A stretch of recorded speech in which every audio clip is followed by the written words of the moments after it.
Absolutely. So clarify, and what we really mean by this is a dedication to the truth. So there are a number of different ways that we get at this, but probably the biggest one is your Limitless pin, which I'm wearing around my neck right now.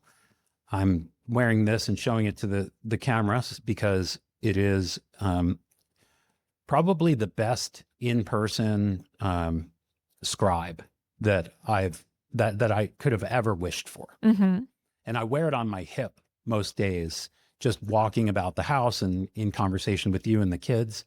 But yeah, do you want to talk about like what going back to the tape really means here and what we're able to do with Limitless? Yeah, absolutely. So when there is a disagreement, right, rather than agreeing to disagree about whether someone wore green shoes or red shoes the day prior, right? If there's a dialogue about it, or say Hunter has, and this has happened, like Greg's having a conversation with another adult and Hunter wants to know specifically how it went, right?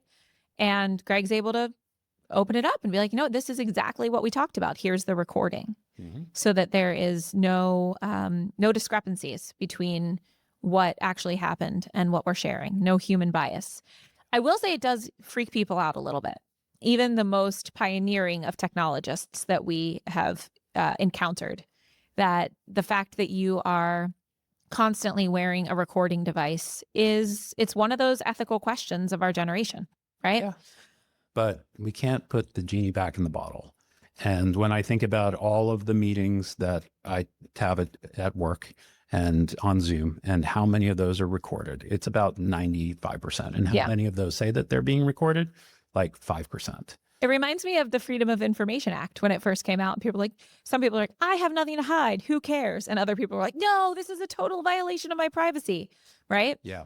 And it's here. It's here to stay. If we think about where this is going, play the tape forward another 25 years, right? So the actual tape, not the proverbial tape, not your Limitless. Correct. So if we just think about playing that tape forward, okay, this is a recording of my experience, right? So I think that I should own my experience. I have it through my ears, I have it into my brain, and now I have it in a Limitless pin. Yes. If you fast forward 25 years, you don't need the pin, it's in your brain.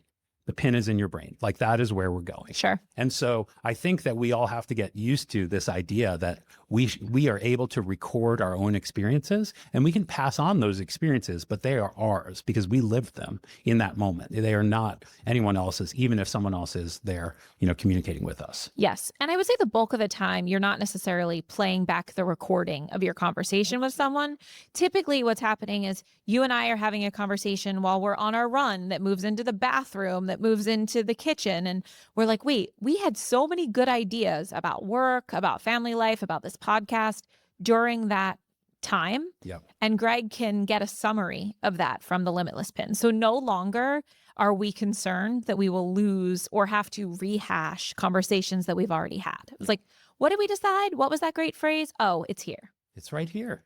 And I never have to have that fear of like missing that piece of information or forgetting it where I'm not able to stay present the rest of the time. Mm-hmm. Do you want to talk a little bit about your workflow, like how you actually use it? Honestly, I let this be a passive device that is able to push information back to me. So it will push information in the app saying, hey, here was a summary of your day yesterday. You had a nice family day. You guys, went to the park and you picked up trash and then you went and gave out cookies. And it was a lovely, different kind of Thanksgiving, for example. Mm-hmm.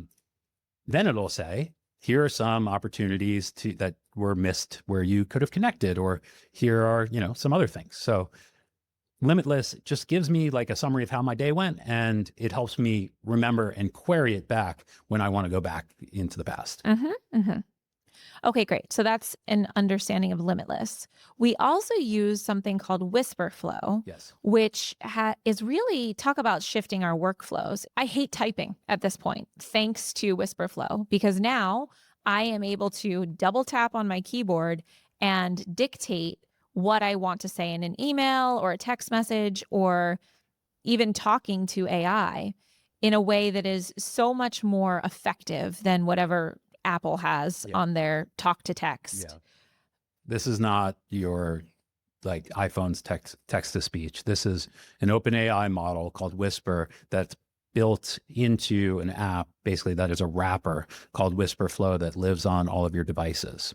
And it takes what you say and makes it actually look like what you meant to say, with punctuation, with meaning, with if you stumble your words, it's not going to include. It lightly changes syntax, I've noticed more recently too, to make things more clear.